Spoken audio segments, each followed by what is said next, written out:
தேவையான பொருட்கள் என்னென்னு பார்க்கலாம். தக்காளி ஒரு 2 கிலோ,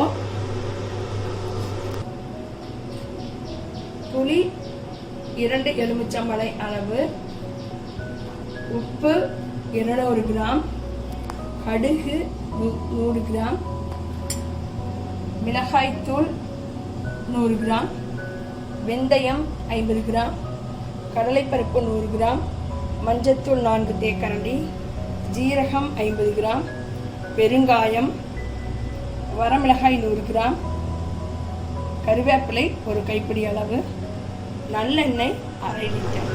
தக்காளியை சிறு சிறு துண்டுகளாக வெட்டி வச்சுக்கணும். அது கூட நம்ம எடுத்த புளியை உள்ளே போட்டுக்கணும். புளியை உள்ளே போட்டுட்டு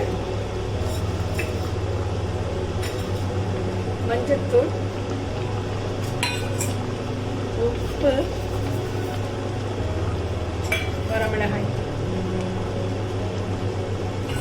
இது எல்லாத்தையும் போட்டு அடுப்பில் வச்சு நம்ம நல்லா வேக வைக்கணும். இப்போ இது வேகட்டும்.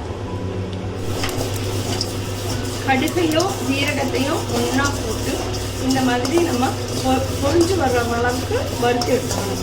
தக்காளி நல்லா வெந்து இந்த மாதிரி ஒரு கன்சிஸ்டன்சிக்கு வந்ததுக்கப்புறம் நம்ம இதை இறக்கி நல்லா ஆற வச்சிடணும். இப்போ இதை ஆறுனதுக்கு பிற்பாடு வெந்தயம் பெருங்காயத்தை வறுத்து பொடி பண்ணி அதை இதில் போட்டுருவோம். நம்ம அப்படி இதில் நல்லா தூவி விட்டுருவோம்.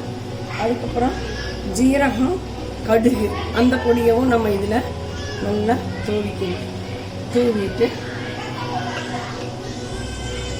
இதை நல்லா கலந்துக்கணும். நல்லா கலந்து விட்டுட்டு அதுக்கப்புறம் இதை மிக்சியில் இப்போ நம்ம நைஸாக அரைச்சி எடுத்துக்கணும். இதை இப்போ மிக்சியில் இப்படி போட்டுட்டு இதை நம்ம அரைச்சி எடுத்துடலாம். இது மாதிரி நல்லா அரைச்ச பிற்பாடு நம்ம இதை மாற்றிடலாம்.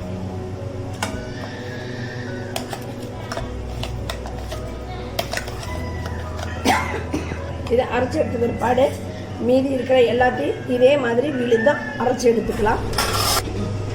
இப்போ 1/2 லிட்டர் நல்லெண்ணெயை இந்த மாதிரி ஒரு கெட்டியான பாத்திரத்தில் அடிக்கனமான பாத்திரத்தில் ஊற்றி அது நல்லா சூடு ஏறினதுக்கப்புறம் அதில் நம்ம இப்போ கடுகை போட்டுக்கலாம். கடுகு நல்லா பொரிஞ்சு வந்தப்புறம் கடலைப்பருப்பு போட்டுக்கலாம். இப்போ கடலைப்பருப்பு செவந்துருச்சு. கடலைப்பருப்பு செவந்த உடனே நம்ம நறுக்கி வச்சிருக்கிற அந்த 100 கிராம் வரமிளகாயும் கருவேப்பிலையும் அதில் போட்டுக்கலாம். இப்போ வரமிளகாய் நல்லா காஞ்சிருச்சு. இதுக்கப்புறம் நம்ம அரைச்சி வச்ச இதில்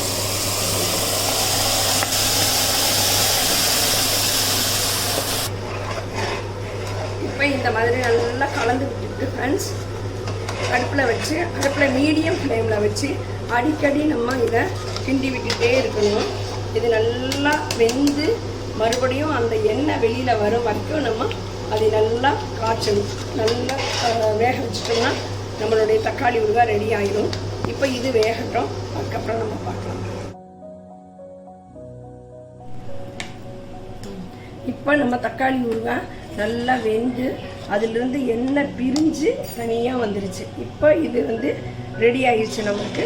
இதை நம்ம 2 நாளைக்கு ஆற வச்சுட்டு அதுக்கப்புறம் காற்று போகாத பாட்டில் அடைச்சி நம்ம ஃப்ரிட்ஜுக்குள்ளே வச்சுட்டு தேவையானப்போ கொஞ்சம் கொஞ்சமாக எடுத்து யூஸ் பண்ணணும்னா 6 மாதம் வரைக்கும் இது கெடாமல் இருக்கும் ஃப்ரெண்ட்ஸ். இப்போ லைக் பண்ணுங்கள், சப்ஸ்கிரைப் பண்ணுங்கள், ஷேர் பண்ணுங்கள் ஃப்ரெண்ட்ஸ். தேங்க்யூ.